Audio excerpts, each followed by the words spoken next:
有冇我見唔見到先？醫美70歲80歲救唔到㗎啦。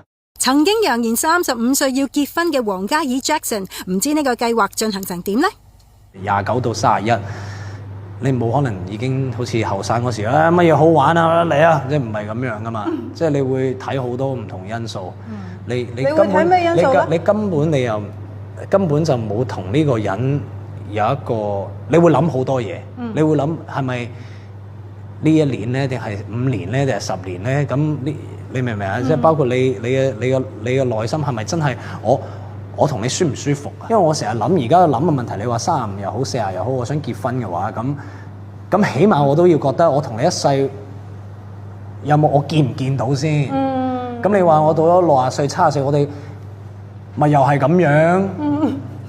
靚嘅都最尾就係變咁樣噶啦，你明唔明啊？即係醫美70歲80歲救唔到噶啦，係咩？所以好難講㗎。咁咪所以就係即係我覺得比起呢啲一切咁，你咪真係我想揾一個係同我係過到開心嘅，係咯。